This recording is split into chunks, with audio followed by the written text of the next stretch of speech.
So ito mga tol, pinasukan tayo 417 mga tol. Dito lang yung pick up. So pipick upin ko na yung pasero mga tol. Doon lang mag-u-turn lang ako. So yun mga tol, unang biyahe ngayong bagyo mga tol, habagat. Bagyong ano, hindi ko alam, karing yata yung bagyo na yun mga tol eh. So yun mga tol, punta na natin. Yo, what's up mga tol, nakarating na ako mga tol. At naihatid ko na po yung pasahero dito sa Alabang mga tol. Doon sila sa bus terminal eh. So bali, ang binayad niya sa isang booking pa lang ako mga tol oh. July 25 mga tol, isang booking pa lang ako, 470 mga tol.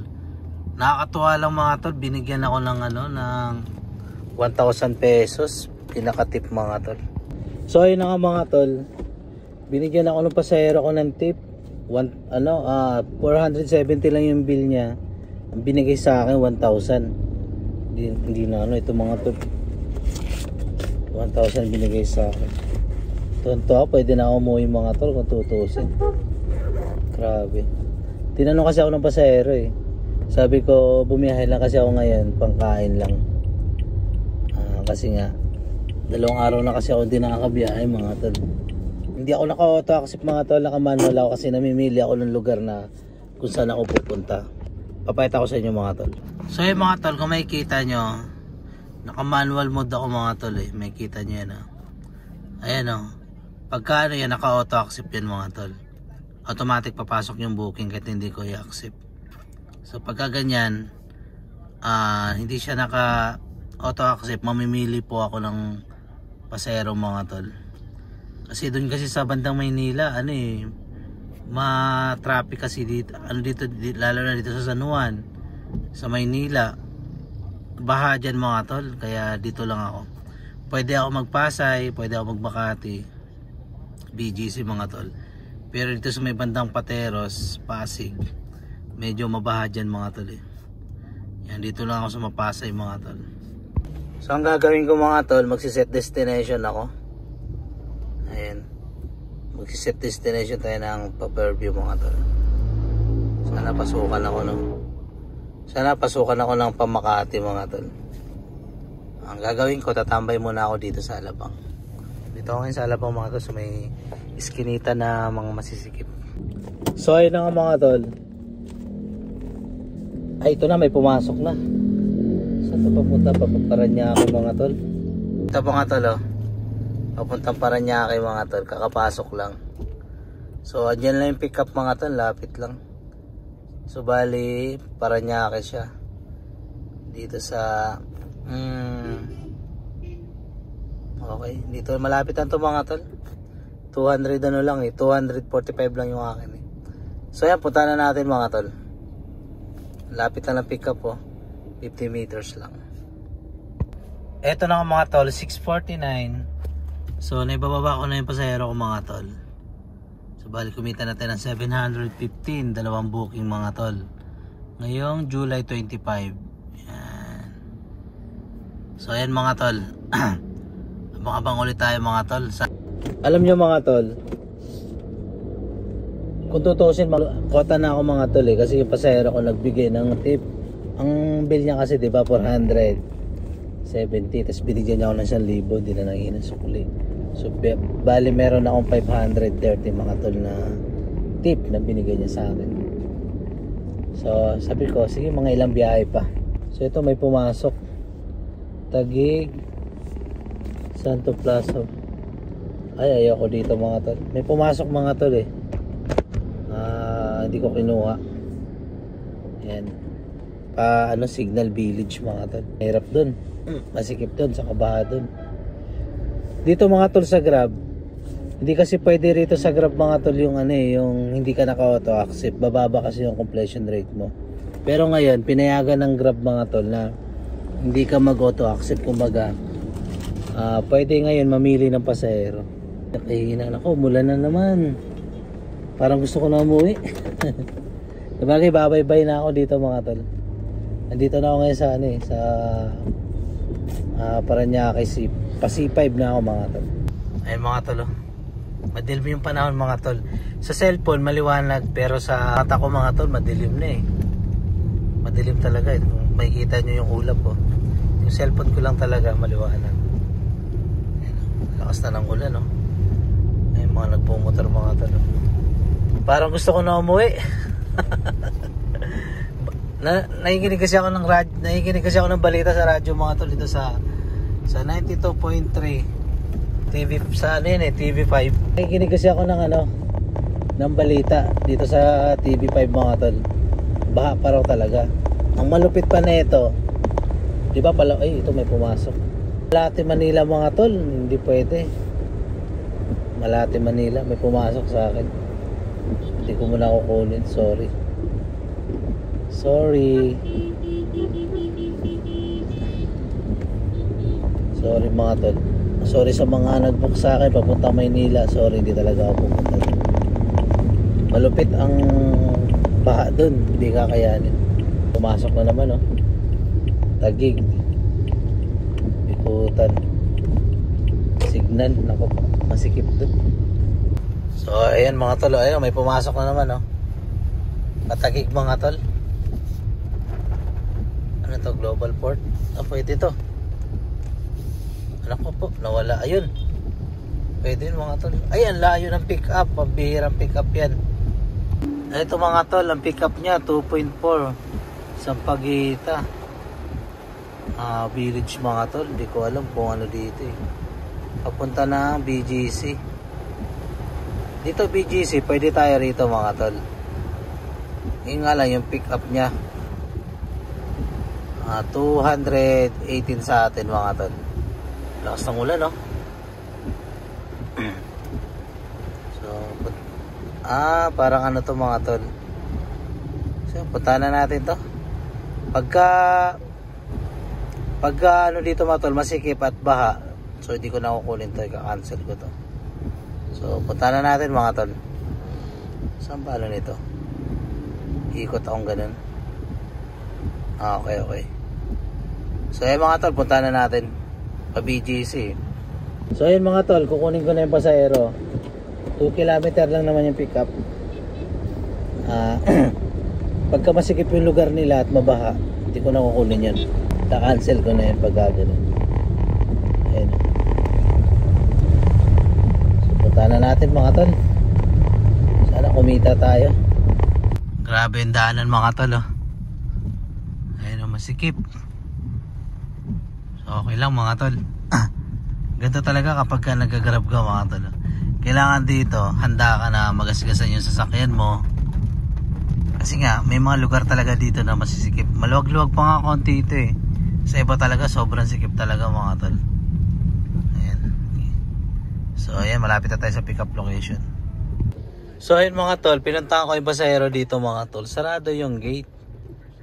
So hindi updated yung ano niya, wala na. Tinawagan ko, ayaw naman sagutin. Kaya ang ginawa ko mga tol, kinancel ko. Ngayon pinasukan ako ng panibagong booking mga tol, 312 papunta dito sa, tininan ko yung lugar mga tol eh. Dito sa Meralco, Ortigas mga tol, sa may Meralco. Sa may Meralco mga tol Avenue. Ayan, dito. So hindi naman po traffic dyan mga tol eh. Ang traffic lang dito sa may bandang ano, traffic at saka baha dito banda mga tol, ang baha. Yan dito po, may mga baha po dyan. So ito mataas na ano to eh, malapit sa EDSA to eh. Kaya pupunta ko na to mga tol, 800 meters lang. Wala, hindi nag-update yung pasahero eh.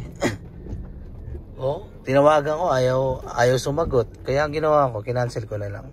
So yan, punta na natin ito ating next passenger mga tol. Eto mga tol, 7:47 at dumating na tayo dito sa location, sa Meralco. At ang akin dyan ay 312, tapos ang kanyang babayaran lahat ay 367 mga tol. Ang laki ng kaltas, no? So okay lang. So yan, may ano kasi siya, may 31 pesos kasi siya na grab off. So papapasok po yun sa wallet natin mga tol. Tingnan natin kung pumasok mga tol. Tingnan natin yung wallet, cash wallet kung pumasok ba. Siguro mamaya papapasok yan mga tol. So ayan, grabe oh. Set tayo mga tol. Set tayo ng panaik. Papasukan tayo ng pa-airport dyan mga tol. Ayan. Pa-airport, tas airport, pa-uwi. So yun, pwede na. Paldo na mga tol. So naka 1,000 na tayo, no? Plus 500 na tip, o 1,500 na. So yun, abang-abang lang mga tol. Nako mga tol, cancel pala ang flight ngayon, kaya walang papasok yan ng pa-airport. So tatanggalin ko to mga tol, ang set destination natin. So mamimili na lang tayo kung saan tayo papasok na pasahero, kung saan papunta. So ito na mga tol, 7:51 at pinasukan tayo ng booking papuntang BGC mga tol. Yan, pag mga BGC pwede tayo dyan. So bali naka-saver mga tol, 153 lang. Pero okay na rin. 153 akin dyan mga tol, pa BGC. Lapit lang yan, mga 3 to 3 km lang, 3 to 2 km lang yan mga tol. 8:05 mga tol, nakarating na tayo dito sa BGC. Ngayon pinasukan tayo mga tol dito sa BGC ng ayun na BGC mga tol, oh. BGC na tayo mga tol eh.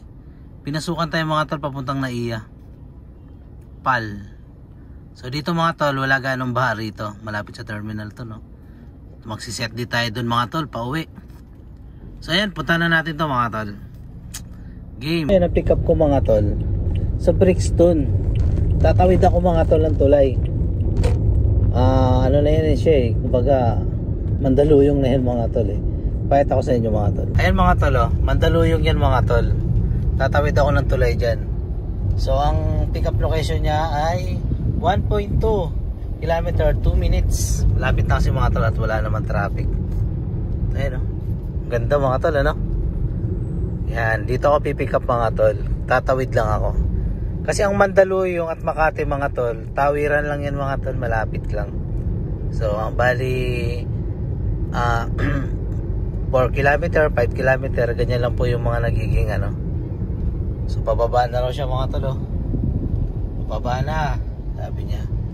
Madaming building mga tol, ano? Hindi mo akalain na naghihirap yung Pilipinas, oh. Pero super duper dami ng building mga tol. Yan po yung Mandaluyong, no? Tapos yun naman Ortigas. Yan, Ortigas yun dun mga tol eh. Sakop din ng Mandaluyong sa Pasig yun mga tol. So dalawa po ang nakakasakop sa kanila. So ito na mga tol, andito na tayo sa pick up location sa may Brixton mga tol. Taas na ito, ang taas na building mga tol, oh. Grabe, no? Taas. Yun nga lang mga tol, nasa ano pa daw siya, nasa elevator. So yun, natantayin na lang natin mga tol. Papunta to ng ano, sa PAL. Ayun, oh. Papuntang PAL na Naiya Road. Eto na mga tol, 10:47 na. So bali pinasukan kasi tayo ng booking mga tol dun sa Taguig, BGC. So drop off na natin yung mga tol, 475. So bali mga tol ay naka 2,172 na tayo mga tol, 7 booking. So yan, hanap pa tayo mga tol. So ayun na nga mga tol, andito ako ngayon sa Shell sa may Ortigas Avenue sa may Pasig. Kaso wala talagang pumasok ng booking kahit dun sa mga kagrupo ko na yung iba 2 hours na sila nag-aantay ng booking, wala talagang pumapasok. Kaya gagawin ko mga tol, hanggat wala talagang pumapasok mga tol, pag inabot to ng alas 12 uwi na ako. So ang gagawin ko, magsiset din na lang ako ng pauwi mga tol. Yan, nagset din ako ng pauwi, uwi na lang ako. Wala talaga ngayon. Kumbaga may kita ko nga rito, puro mga ano, puro mga grab car. Set din na lang ako pauwi mga tol. Uwi na ako mula alas 5 hanggang alas 11 naman ang biyahe ko. Okay na rin. May tip ako na 530 mga tol eh. Bali naka 270 na ako mga tol. No, wait lang. Ang gas ko doon 500. Tapos yung 2,000 pangkain na namin yun, saka panghulog ng sasakyan. So ganun lang mga tol, ganun talaga. Hindi talaga lahat ng oras, araw ay panalo. Pero pag pinasukan ako na ito mga tol pa uwi, baka sakali madagdagan pa yung kikitain ko. So ayun lang mga tol. 2:11 PM mga tol. So mga tol, umuwi na ako. Hindi na talaga kaya. Nandito na ako sa lugar namin mga tol. Umuwi na ako kasi mula Cubao, hindi man lang ako pinasukan mga tol. Bali pinasukan ako sa Mandaluyong, Papasig lang. Tapos yun na, umuwi na ako, diretso na ako. So bali naka 2,500 naman ako mga tol. Mula alas 5. Ayan o, makita natin yung mga tol eh. Mula alas 5 mga tol hanggang alas 12 mga tol, 2:30 PM mga tol. So mula niyan hindi na nasundan, kaya umuwi na ako mga tol. So bawi na lang siguro ako bukas, agahan ko na lang ulit. So yun lang mga tol. Bali may tip sa akin na 500 pesos, tas 2,500, bali naka 3,000 rin ako mga tol. So kung tutuusin, nakakota rin ako. So yun lang mga tol, maraming salamat. At sana nagkaroon kayo dito ng konting idea. Thanks for watching.